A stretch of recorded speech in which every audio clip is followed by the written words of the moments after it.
What do these 5 words have in common? They're not just airport terms. They're the secret keys to navigating any airport like a pro.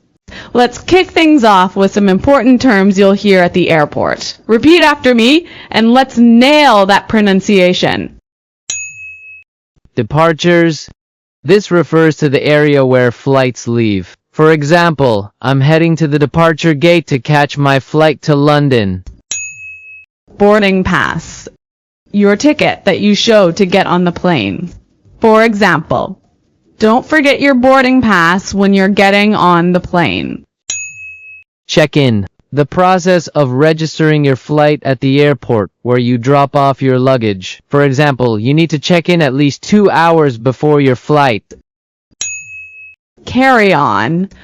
The small luggage you bring with you on the plane. Not checked in. For example, I only have a carry-on with me, so I didn't have to wait at baggage claim. Overhead bin, the compartment above your seat where you store carry-on items. For example, please place your bag in the overhead bin before sitting down.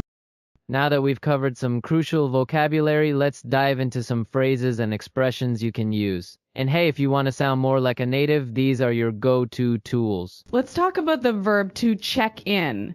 It's one of those phrasal verbs that has a ton of uses. Here, it means to register for your flight. But did you know it can also mean checking in on someone's well-being? Example, I need to check in with my friend.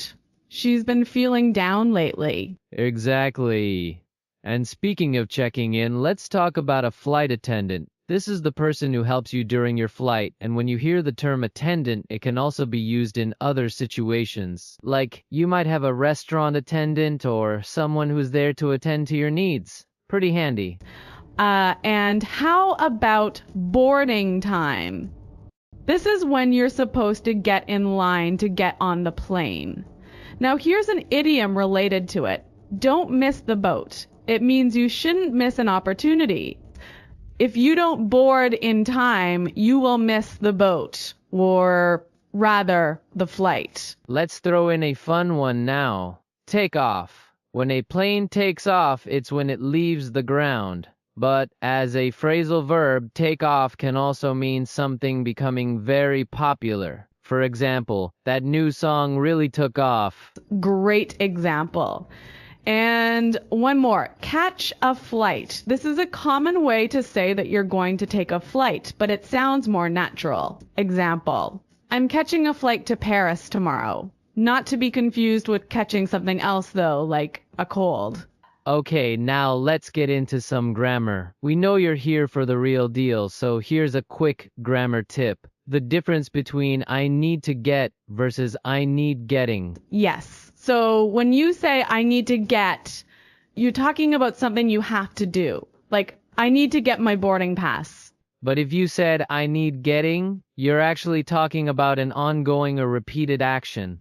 Like, I need getting better at speaking. So, in this context, getting means improvement over time. All right, we've covered a lot. Let's wrap it up with a little magic paragraph.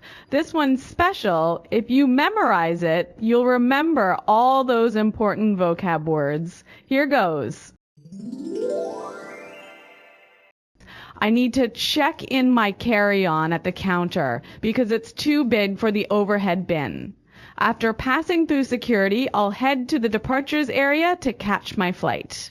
The boarding time is in 30 minutes, but I'm going to get there early to avoid missing the boat.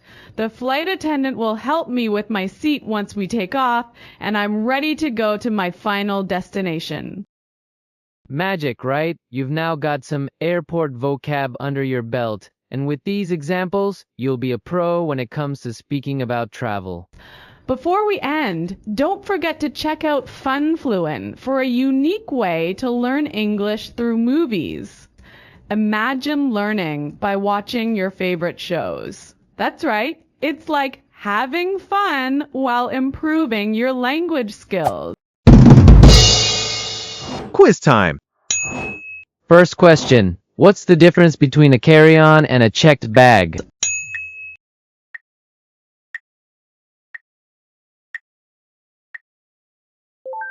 Second question. What's the meaning of the idiom, don't miss the boat? Write your answers down and share them with us on social media.